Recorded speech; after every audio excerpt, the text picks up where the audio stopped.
Good evening, dear dreamers, and welcome back to Snug as a Bug. And tonight, we're venturing into the eerie, magical world of Christmas legends unlike any you've heard before. Tonight's tales will chill your spine and warm your heart, taking you to the shadowy edges of festive folklore. First, we'll come face to face with Krampus, the dark spirit of Christmas, a harrowing tale of sacrifice and redemption that will linger in your mind long after the story fades. Next, we'll continue with the Ghost of Midwinter, where a young woman confronts the spirit haunting her snowbound village, uncovering secrets buried deep in the frost and shadows.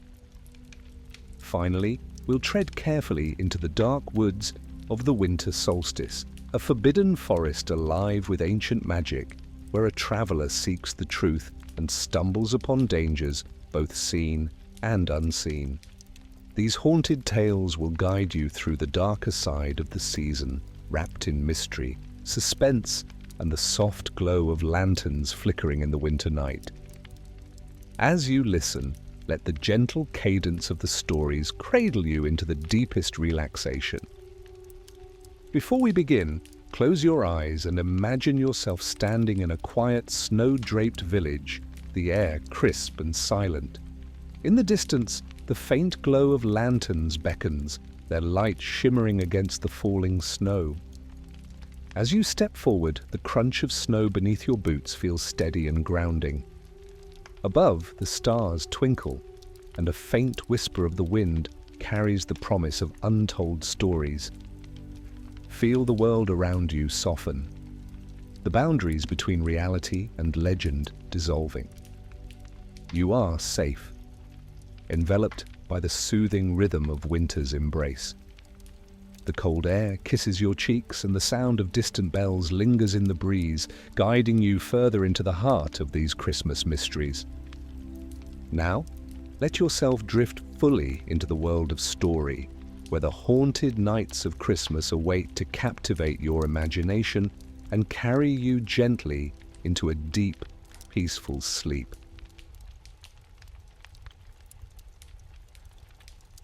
Krampus, the dark spirit of Christmas.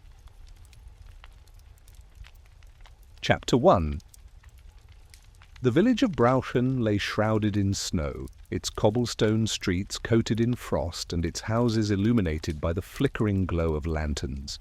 Despite the festive season, a heavy silence hung over the town. The usual carols and laughter that marked the advent of Christmas were absent, replaced by whispers and wary glances toward the forest that loomed at the village's edge. It was as though the weight of the season had shifted from joy to dread, a dark shadow cast over every home. Elise, a young woman with fiery red hair and a determined spirit, wrapped her shawl tighter as she moved through the marketplace. Her steps were deliberate, but her eyes scanned the scene around her. The villagers huddled in small groups, their faces pale and anxious. A young boy tugged at his mother's coat, pointing toward the woods. "Will he come again?" he asked, his voice trembling. His mother hushed him, glancing around as if the mere mention of "he" might summon something from the shadows. Elise frowned as she overheard snippets of conversation. "Another child taken," whispered one villager. "It's the third this week. We're cursed." Another replied, "We should have left offerings. We've angered him." Elise's stomach turned as she pieced together their words. The villagers spoke of Krampus, the dark spirit of Christmas, who punished the wicked and took disobedient children away. But these were old legends, stories meant to frighten children into behaving, or so she had believed. The stories of Krampus had always been a curiosity to her, a relic of old superstitions. Yet, as she glanced at the trembling faces around her, the tales took on a grim reality she couldn't ignore. Each missing child was a wound in the heart of the village, and each day without answers deepened the despair. As the sun dipped below the horizon, casting the village in shadow, Elise's resolve hardened. She had heard enough. Her younger brother Luca had vanished 3 nights ago, and she refused to accept that he was lost forever. If the villagers believed Krampus had taken him, then she would find this spirit and demand her brother's return. With nothing but her courage and a lantern, she set her sights on the dark forest, her determination burning like a flame in the cold night. Chapter 2. The forest was an oppressive maze of towering evergreens, their snow-laden branches blocking out the faint light of the moon. The path twisted and turned, each bend hiding shadows that seemed to shift and move. Elise's lantern cast a warm glow, illuminating her way but deepening the shadows that danced around her.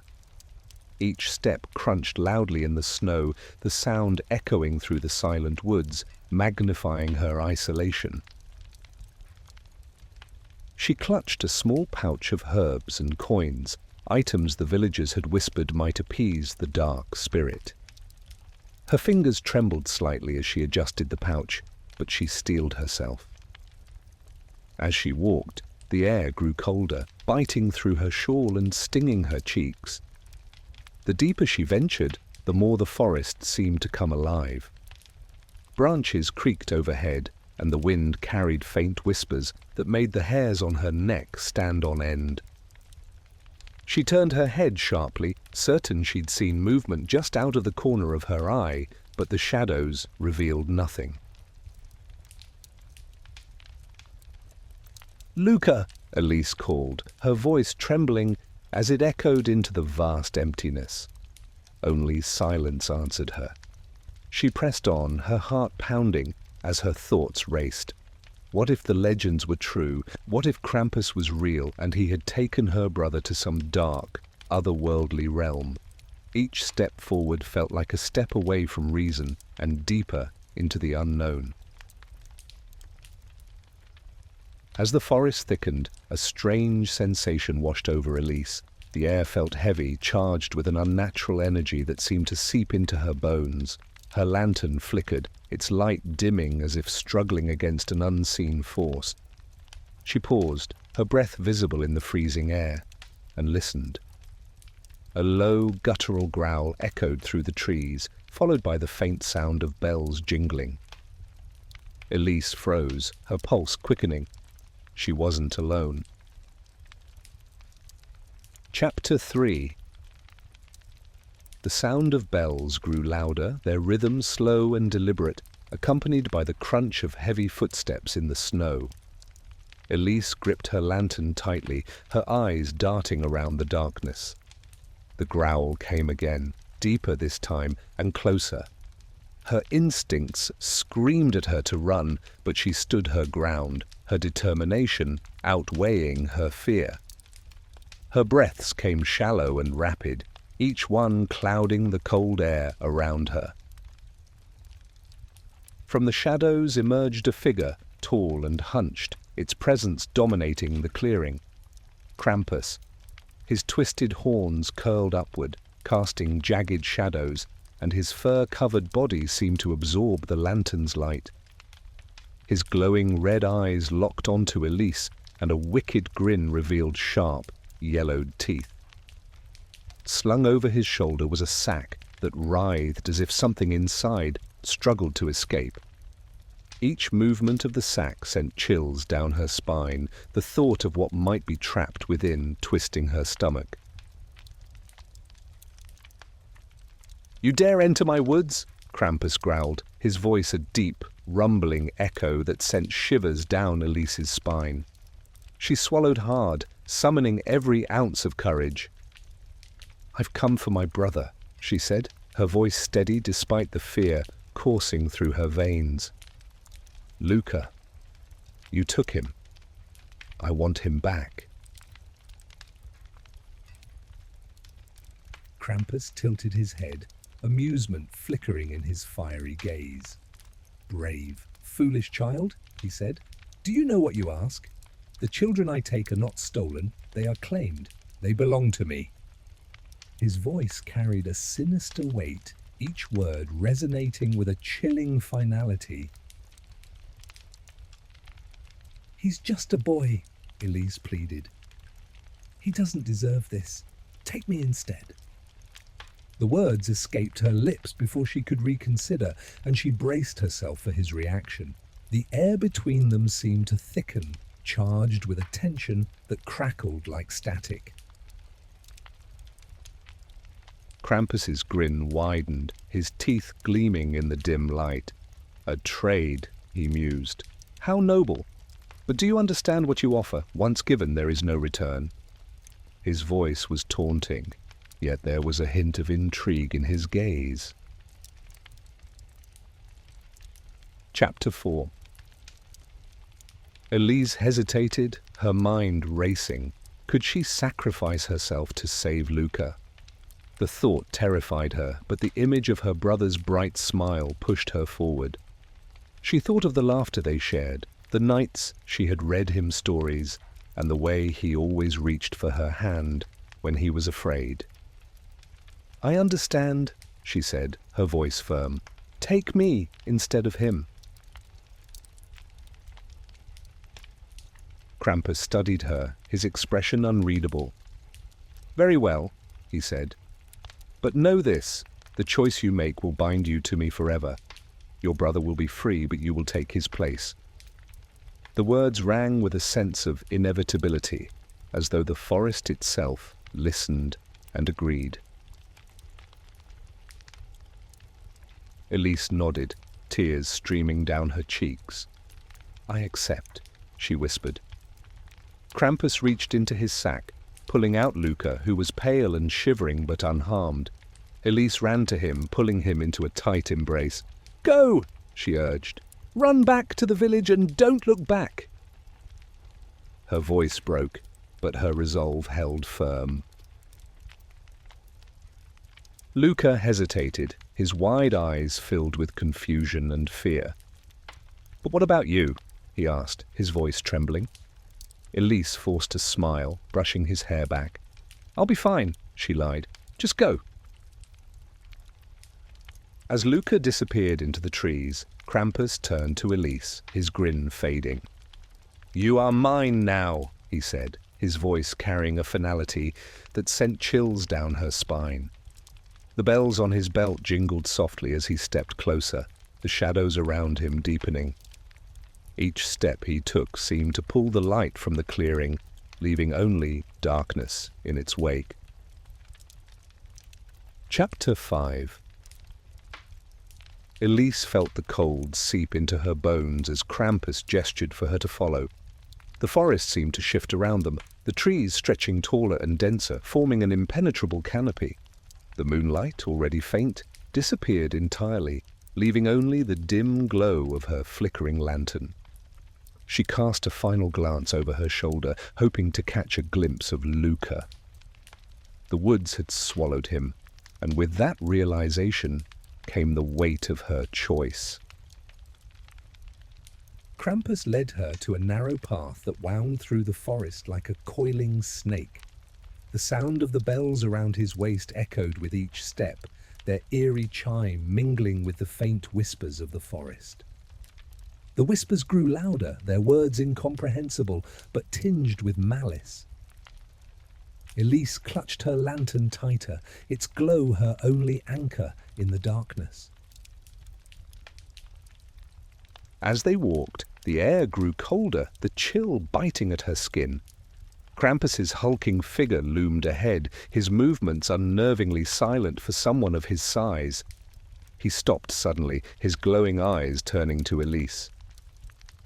"This is your last chance to turn back," he said, his voice rumbling like distant thunder. Elise met his gaze, her fear overshadowed by determination. "I've made my choice," she said. "I'll see it through." Krampus's grin returned, sharper this time. "So be it." He turned and continued down the path, the bells jingling softly as the whispers intensified. The trees closed in around them, their branches forming twisted arches that seemed to trap the light.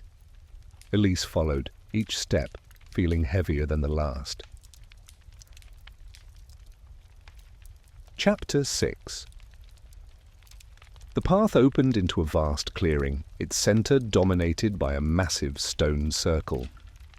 The stones were etched with runes that glowed faintly, their light pulsing like a heartbeat. At the centre stood a wooden bridge spanning a dark chasm. From below came the sound of faint wailing, the cries of countless lost souls. "This is your first trial," Krampus said, his voice devoid of sympathy. "Cross the bridge without looking down. The spirits below will try to claim you, but you must not falter." Elise stepped onto the bridge, its wooden planks creaking under her weight. The wailing grew louder, rising into a mournful chorus that seemed to pull at her very soul. Shadows writhed below, their formless shapes reaching upward. She kept her eyes fixed on the other side, her breaths coming in short, sharp bursts. "Do not look down," she whispered to herself, each step feeling like an eternity. The bridge swayed beneath her, the cries of the spirits growing more desperate. One shadow rose higher than the others, its tendrils brushing against her foot. Elise froze, her fear threatening to consume her. The lantern's light flickered, and for a moment she felt the pull of the abyss. "Focus!" she yelled, forcing herself forward. Her feet carried her across the final steps, and she collapsed onto the solid ground of the other side. The wailing subsided, replaced by a deep, oppressive silence. Krampus appeared beside her, his gaze approving. "You have passed the first trial," he said, "but the hardest is yet to come." Chapter 7. The next trial took her to a circular chamber within a hollowed-out tree. The walls were lined with mirrors, their surfaces cracked and tarnished. Each mirror reflected moments of Luca's life, his laughter, his tears, his fear the night he disappeared. The reflections shifted, showing Luca pleading for her help as shadowy figures loomed behind him. "You must choose," Krampus said, his voice echoing through the chamber. "Break the mirrors and forsake the past, or let them remain and live with their truths. Your choice will shape what comes next." Elise hesitated, her hand hovering over the nearest mirror. It showed Luca crying out for her, his voice filled with desperation. "Elise, help me!" he screamed. Tears streamed down her face as she clenched her fist. "I won't let you haunt me," she said, smashing the mirror with her lantern.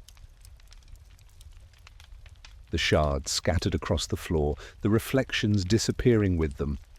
One by one she shattered the mirrors, each blow freeing her from the weight of guilt. When the last mirror fell, the chamber dissolved, leaving her alone with Krampus. "You have proven your compassion," he said. "Now only one trial remains." Chapter 8. The final trial brought her to a dark, frozen lake. At its center stood a pedestal holding a glowing orb. The orb radiated warmth, a stark contrast to the icy winds that howled around her. "Retrieve the orb," Krampus commanded, "and you will complete the trial." Elise stepped onto the ice, which cracked beneath her weight. The cold seeped into her boots, numbing her feet as she moved cautiously toward the pedestal. The wind carried whispers, their words indistinct, but filled with malice. Shadows moved beneath the ice, their dark forms circling her. Halfway across, the ice gave way, and Elise plunged into the freezing water. The cold stole her breath, and she fought to surface, her limbs heavy and unresponsive. The shadows closed in, their icy tendrils wrapping around her. She reached for the lantern, its light dim but steady, and held it aloft. The light pierced the darkness, the shadows recoiling. Summoning the last of her strength, Elise swam to the pedestal and grasped the orb. Its warmth spread through her, banishing the cold and restoring her strength. She climbed back onto the ice, the orb cradled in her arms. Krampus awaited her at the edge of the lake, his expression unreadable. "You have passed the final trial," he said. "You are stronger than I anticipated." Chapter 9. With the trials complete, Krampus led Elise to a towering gate made of intertwining branches. Beyond it lay a portal shimmering with golden light. "You have earned your freedom," he said, "and your brother's." Elise turned to him, her expression defiant. "You don't have to be this way," she said. "There's good in you. I saw it when you released Luca." Krampus's fiery eyes softened for a moment, a flicker of something human passing over his features. "Perhaps," he said, "but the world needs shadows to balance the light." She stepped through the portal, the warmth enveloping her as the darkness faded. Elise emerged into the forest near her village, the air crisp and filled with the faint sound of bells. Luca ran to her, his face alight with relief. She held him tightly, her heart full of gratitude.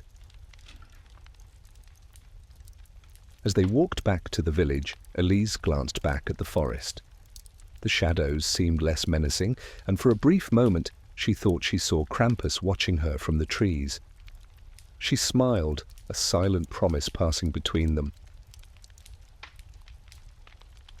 Christmas had returned to Brauchen, but Elise knew the darkness she faced would stay with her. It had changed her, tempered her spirit, and shown her the strength of sacrifice. The bells faded into the distance, their echo a reminder of the balance between light and shadow. The end.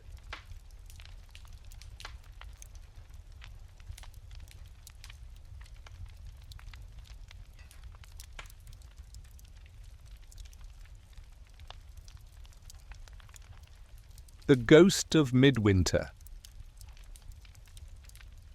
Chapter 1.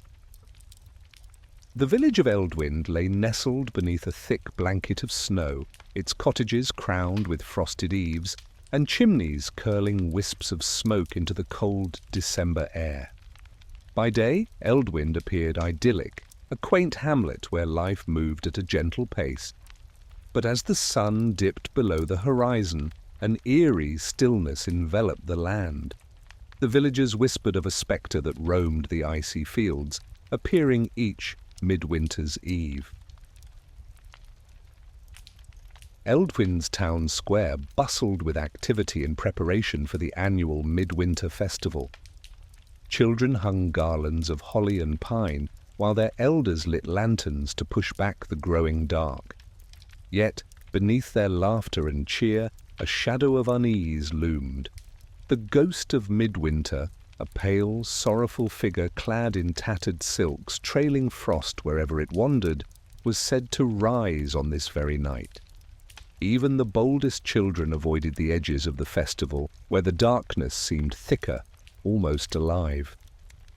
The villagers exchanged nervous glances when the icy wind whistled, as if the ghost's arrival was heralded by the night's chill. Merritt, the village storyteller, regaled a gathering of listeners with tales of years past. "Beware the hour when the church bell tolls thrice," he intoned, his voice low and grave. "For that is when the ghost, bound by sorrow and vengeance, walks among us. The frost beneath its feet tells the tale of its anguish, and its hollow gaze warns of the secrets it seeks to uncover." His weathered face, illuminated by the flickering lantern light, seemed etched with shadows of the tales he told. The gathered crowd pulled their cloaks tighter against the chill, their imaginations weaving images of the spectre with each pause in his words. Among the crowd, 16-year-old Clara shivered, though not from the cold. She had heard the stories all her life, but never truly believed. Yet tonight, something felt different. The shadows seemed to stretch farther than they should, the air colder with each passing hour. The stories, usually dismissed as superstition, now lingered in her thoughts like an unspoken warning. Tonight, she would learn how thin the veil between legend and truth could be. As the hours passed and the festival's revelry carried on, Clara's gaze lingered on the snow-dusted horizon. A soft wind carried the scent of pine, and something colder, something sharp, that pricked at the edges of her awareness. She glanced at her friends laughing and throwing snowballs near the bonfire, and felt an unshakable sense of detachment. Deep down, a part of her wanted to know if the stories were true, even if it meant risking the shadows of the unknown. Her curiosity was a flame, small yet persistent, drawing her toward the forbidden edge of the village. Chapter 2. As the village festivities reached their height, Clara wandered away from the crowd. The laughter and warmth felt too loud, too bright against the chill in her heart. Her father, a fisherman, had been lost at sea the previous winter, and the holidays now carried a weight of sorrow she could not shake. Each cheer and every twinkle of the lanterns felt like a mockery of her grief. The festive music, once a source of comfort, now rang hollow in her ears, deepening her melancholy. She found herself drawn to the edge of the frozen lake, where the moon's light danced upon the ice like scattered diamonds. The stillness of the lake's surface mirrored her own stillness, her thoughts swirling like a tempest beneath a calm facade. She knelt by the bank, her gloved fingers brushing the frost-laden grass, as memories of her father's warm laugh filled her mind. She imagined him whistling a tune as he worked, the scent of salt water clinging to his coat. The church bell rang once in the distance, signaling the 9th hour. Clara wrapped her cloak tighter and stared into the lake's shimmering surface, her thoughts adrift. The second chime echoed across the village, its mournful tone a prelude to silence. Clara felt a prickle of unease but remained rooted to the spot.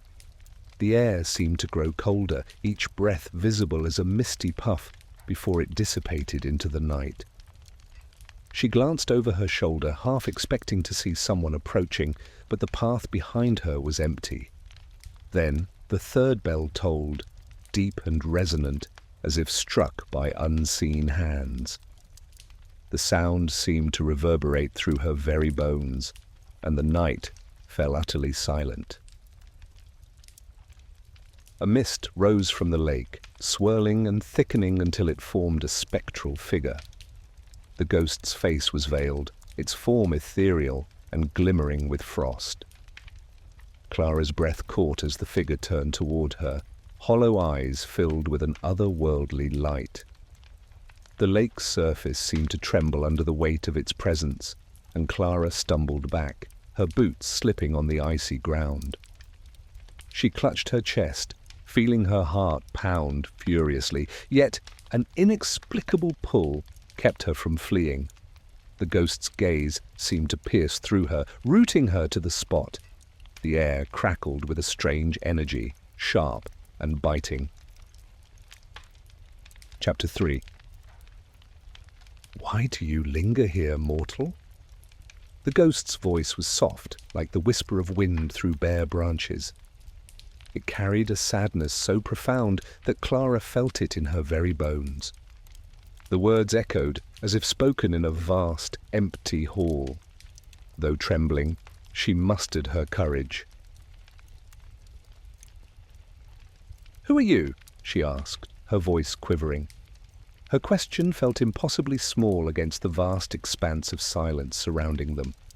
The ghost tilted its head, the movement unnervingly slow. I am a soul bound by sorrow, seeking solace on midwinter's eve.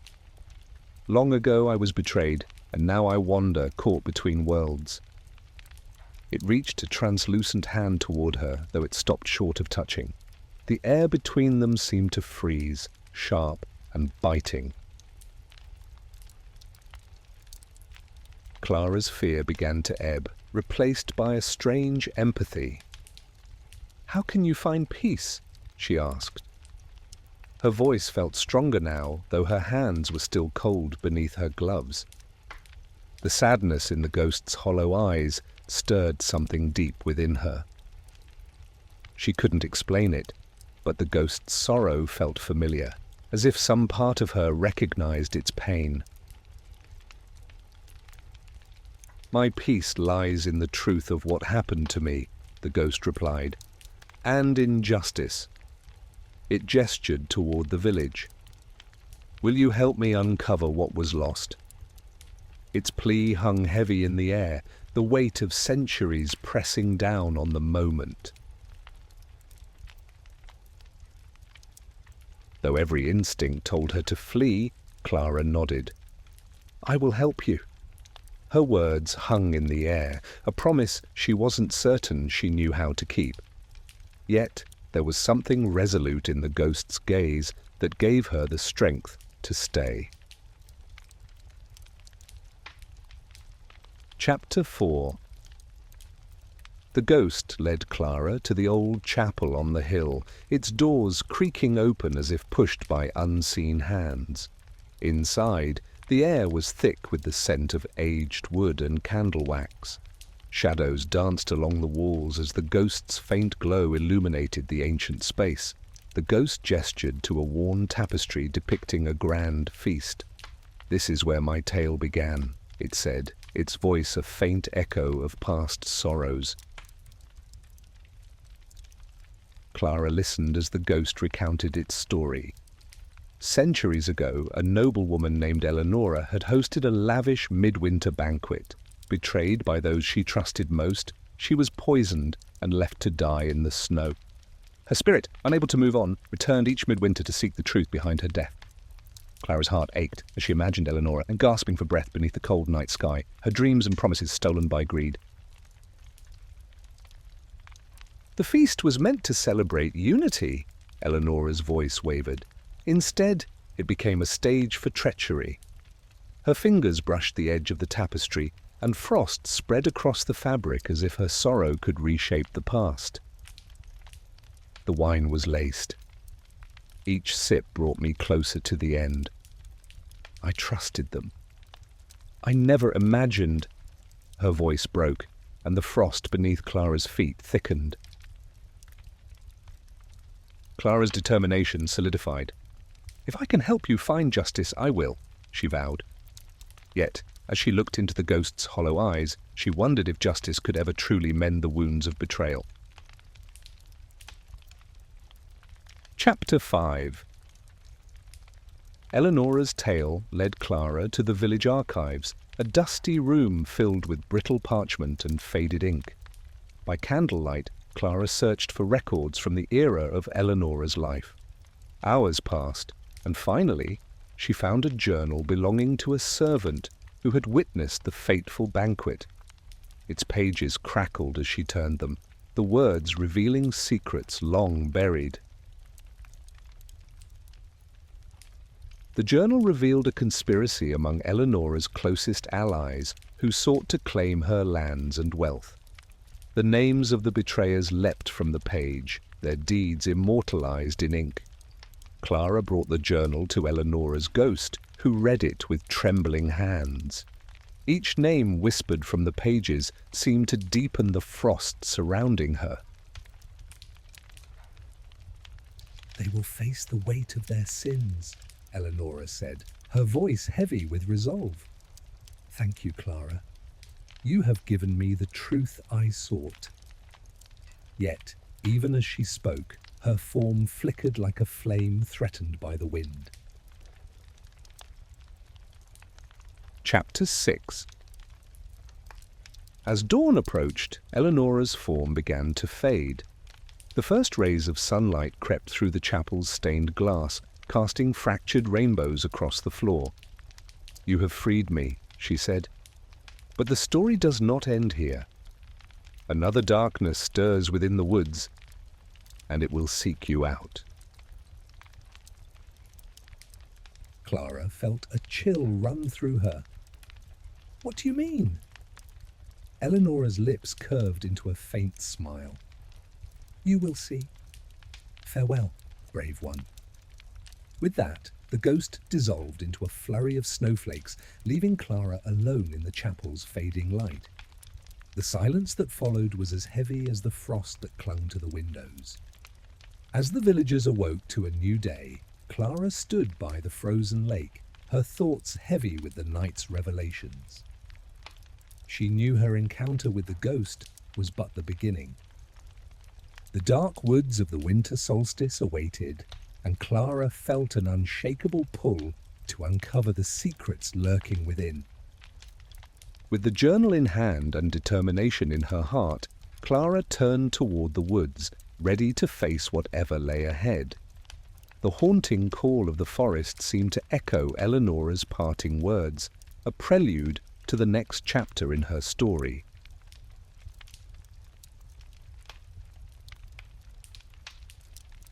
The dark woods of the winter solstice. Chapter 1. The morning sun struggled to pierce the dense mist that blanketed the village of Eldwind. Clara stood at the edge of the dark woods, clutching the leather-bound journal that had unravelled Eleonora's tale. The frostbitten trees loomed before her like skeletal sentinels, their gnarled branches tangled in a web against the pale sky. Clara's heart pounded as she considered the enormity of what lay ahead. The dark woods were a place of whispered legends where few dared to venture. "You don't have to do this, you know," Merritt's gravelly voice broke her reverie. The village storyteller had appeared at dawn, leaning on his knotted cane as if he had known where she would be. There are tales of those woods that would chill even the bravest soul. His eyes, sharp despite his years, searched hers for hesitation. His voice carried a weight of knowing, as if he had faced the wood's secrets himself once upon a time. "I made a promise," Clara replied, her voice steady. She tightened her grip on the journal. "Eleonora's story isn't finished. There's something waiting in there, something she wanted me to find." The determination in her tone silenced any further protests Merritt might have voiced. Merritt sighed and adjusted the scarf around his neck. "If you must go, take this." He handed her a small lantern, its glass panes etched with runes. "The woods play tricks on the mind. This light will guide you when nothing else will. Keep your faith and don't let it falter." Clara nodded her thanks, her resolve unshaken. She stepped past the threshold, the lantern's faint glow pushing back the shadows. The chill deepened as she moved into the forest, the air thick with the scent of damp earth and decay. Each step felt heavier, as though the ground itself resisted her passage. Behind her, the village faded into the mist, leaving only silence and the eerie creak of the trees. The forest seemed to breathe, its presence alive and watchful. Chapter 2. The deeper Clara ventured, the darker the woods became. The trees, ancient and twisted, seemed to close in around her, their branches forming a canopy that blotted out the weak sunlight. The lantern's glow cast flickering shadows on the path, which was now little more than a trail of frost-covered leaves. The air felt thick with tension, as if the woods themselves were aware of her intrusion. The first whispers came softly, like a breeze brushing through the branches.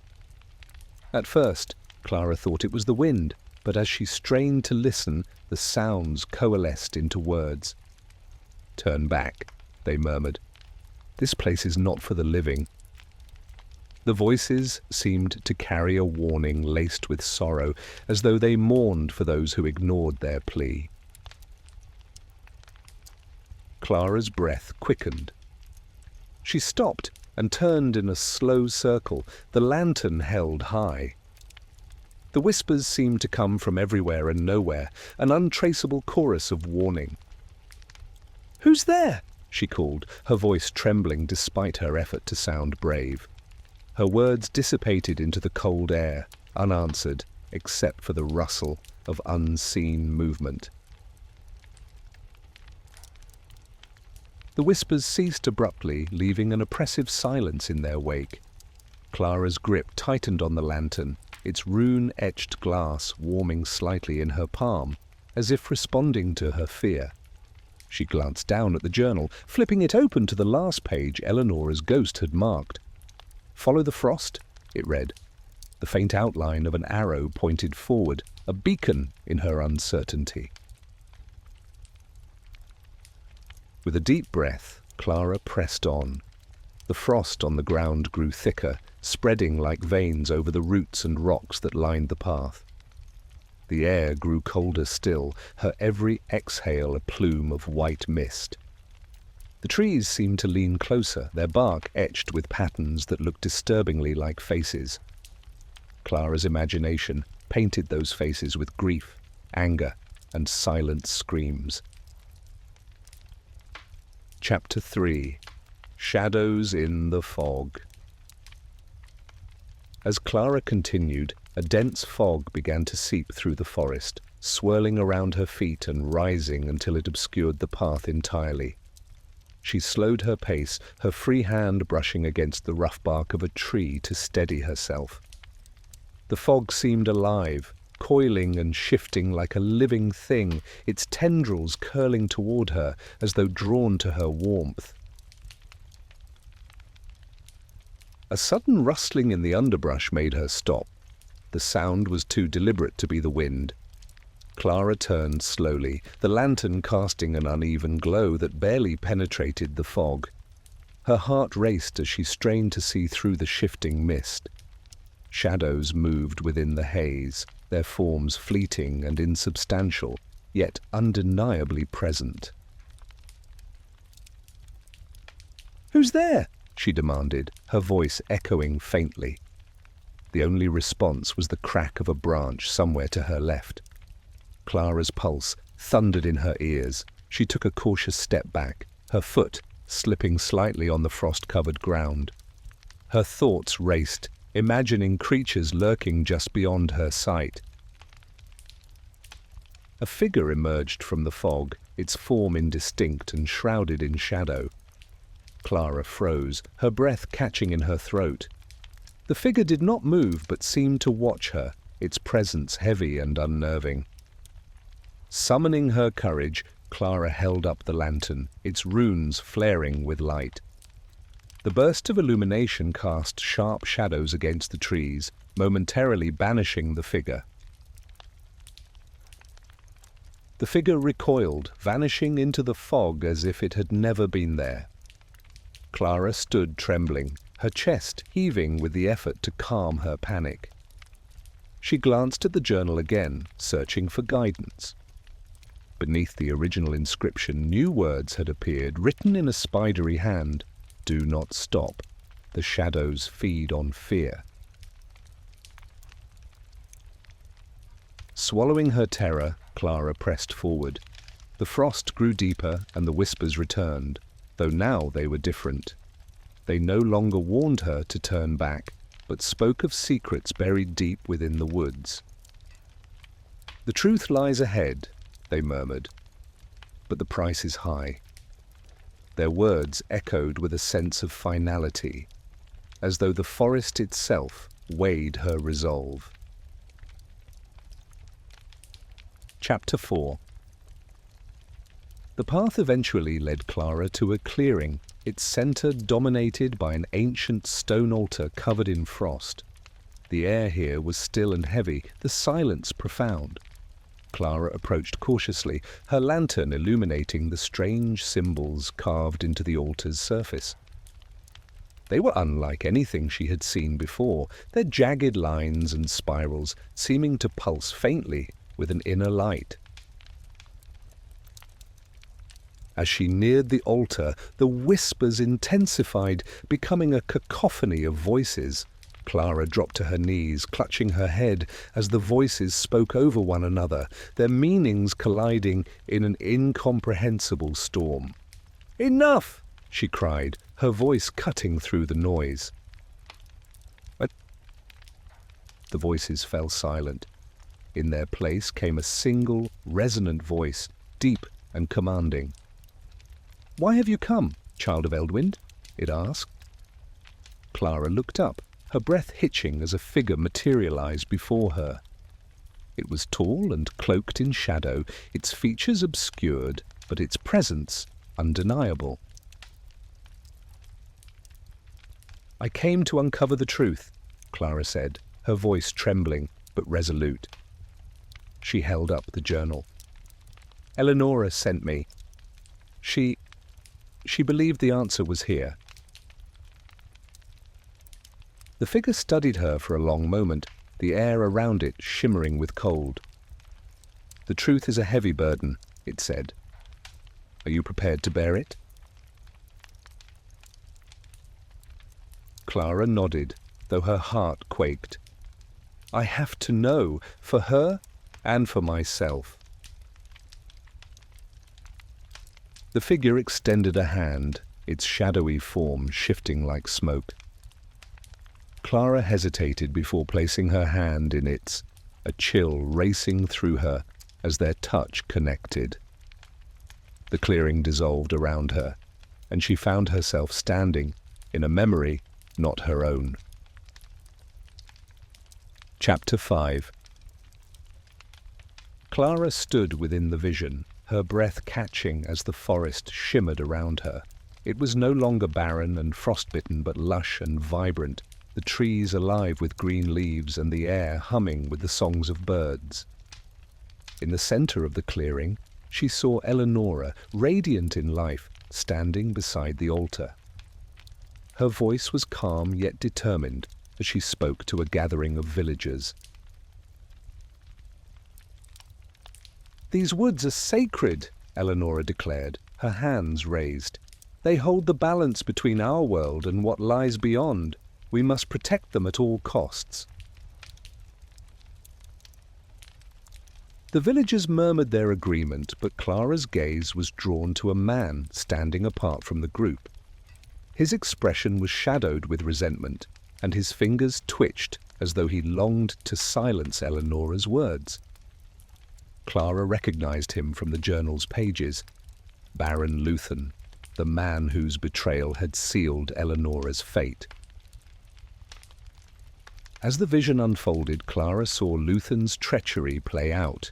He had conspired to desecrate the forest, seeking the ancient power within for his own greed.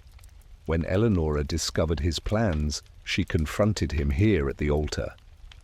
Their argument escalated, and in a moment of fury, Luthen struck her down. The vision blurred, and Clara found herself back in the frost-bitten clearing. The shadowy figure watched her with an intensity that made her shiver. "Now you see the truth," it said. "The forest remembers. Its pain runs deep." Clara nodded, her heart heavy with the weight of what she had seen. "What must I do?" she asked, her voice barely above a whisper. Chapter 6. The figure gestured to the altar, its surface now glowing faintly. "The balance must be restored. The forest demands justice." Clara approached the altar, the journal clutched tightly in her hands. The runes on the lantern began to glow, their light intertwining with the altar's aura. As she placed the journal on the stone, the whispers returned, this time a harmonious chant that resonated with the forest. The trees seemed to sway gently, their branches moving in rhythm with the unseen melody. A warmth spread through Clara, the lantern's glow enveloping her. She felt the forest's gratitude and its lingering sorrow, a connection that transcended words. The shadowy figure stepped closer, its form growing more defined. It extended a hand toward the journal, and Clara saw the frost recede slightly around the altar. "This act will mend the rift," the figure said, its voice softer now, as though the burden it carried was beginning to lift. "But know this, the forest does not forgive easily. Its memory is long." Clara nodded, understanding the weight of the moment. "I'll do whatever it takes," she said, her voice steady despite the tremor in her hands. She reached out, her palm brushing the cold surface of the journal. The frost on the altar seemed to pulse, and then, in a burst of light, the runes on the lantern blazed brightly. The clearing filled with a golden light that pushed back the shadows and fog, revealing the true beauty of the forest. The trees shimmered as if adorned with crystals, and the oppressive chill lifted, replaced by a gentle warmth. Clara felt a surge of relief and purpose as the light bathed her, a symbol of the forest's tentative healing. Chapter 7. When the light receded, Clara found herself alone in the clearing. The shadowy figure had vanished, leaving behind an aura of peace. The altar's frost was gone, replaced by soft moss that glowed faintly in the lantern's light. Clara picked up the journal, its pages now blank, as if the forest had claimed its story. She stood in silence, the forest's stillness wrapping around her like a comforting embrace. The whispers were gone, their warnings and laments replaced by a deep, resonant hum that seemed to echo the forest's contentment. Clara felt a sense of closure, but also a lingering question. What had the forest truly gained from her journey? As she turned to leave, a soft breeze rustled the trees, and she heard a voice, faint but unmistakable. "Thank you," it said, a whisper carried on the wind. Clara paused, a small smile tugging at her lips. She touched the lantern's runed glass, its warmth reassuring her. The journey back to the village felt lighter, the path clearer and less foreboding. The frost no longer clung to her steps, and the trees seemed to watch her departure with quiet approval. As the edge of the woods came into view, Clara took a deep breath, feeling the weight of her promise fulfilled. When she emerged from the forest, Merritt was waiting, his expression a mix of relief and awe. "You've returned," he said, his voice trembling slightly. "What did you find?" Clara handed him the lantern, its light dimmed but still glowing faintly. "The forest remembers," she said simply. "It always will." The villagers gathered around her as she recounted her journey. Their faces reflected a mix of fear and wonder as she spoke of the whispers, the shadowy figure, and the altar's light. Merritt placed a hand on her shoulder, his eyes gleaming with respect. "You've given the village something priceless, the truth." As night fell, Clara stood on the hill overlooking the village, the forest's edge dark against the twilight. She knew her journey was but one chapter in the wood's eternal story. The forest had changed her, and she suspected it would continue to call on her in ways she couldn't yet understand. With the lantern by her side and the memory of the forest's whispers etched in her heart, Clara turned toward the village, ready to face whatever the future held. The dark woods were no longer a place of fear, but a realm of truth, waiting for those brave enough to seek it. The night sky glittered above, and Clara felt a sense of peace. The forest had demanded much of her, but it had also given her something in return, a connection to a world beyond the ordinary, a bond that would guide her through the winters yet to come.